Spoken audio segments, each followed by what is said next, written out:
인간은 감정을 표현하기 위해 눈물을 흘리는 유일한 동물이라고 합니다. 그런데 아무 이유 없이 갑자기 눈물이 흐르는 경험을 해본 적이 있으신가요?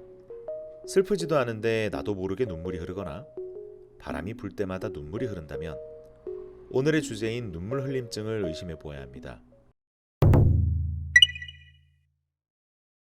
눈물은 우리 눈을 촉촉하게 유지하기 위해 평소에도 항상 분비되고 있습니다. 이렇게 만들어진 눈물은 나중에 눈물길이라는 관을 통해 코로 배출됩니다. 그런데 여러 가지 이유로 인해 눈물이 제대로 배출되지 않고 눈에서 넘쳐 흘러내리는 증상이 생길 수 있습니다.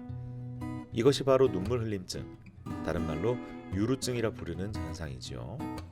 예를 들어 눈물길이 좁아지거나 막히는 경우가 있습니다.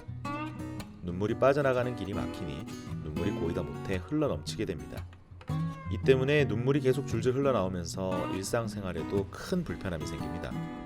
눈물 때문에 시야가 흐려지고 눈곱이 자꾸 끼게 되며 눈꺼풀의 가장자리 피부가 짓무르기도 합니다.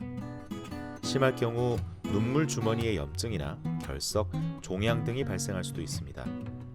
눈물 흘림증의 원인을 파악하기 위해서는 전문적인 검진이 필요하고 증상에 따라 치료법도 다양합니다. 경우에 따라서는 수술까지 동반될 수 있기 때문에 평소 바른 생활 습관을 통해 예방하려는 노력이 중요합니다. 우선 눈의 피로를 줄이기 위한 노력이 필요합니다. 스마트폰, 태블릿과 같은 전자기기를 과도하게 사용하면 눈을 건조하고 쉽게 피로해집니다. 적절한 사용시간 조절과 휴식을 통해 눈의 피로를 줄여주는 것이 좋습니다. 그리고 눈이 건조해지지 않도록 유지하는 것도 중요합니다. 평소에 물을 충분히 마셔 몸에 수분을 채워주고 눈이 건조해지지 않도록 50% 이상의 적절한 실내 습도를 유지하기 위해 가습기 등을 활용하시는 것이 좋겠죠. 여성분들의 경우 과도한 눈 화장을 자제하고 클렌징을 깨끗이 해주어 눈 위생을 관리하면 도움이 됩니다. 렌즈를 지나치게 오래 착용하지 않는 등의 생활 습관도 중요합니다.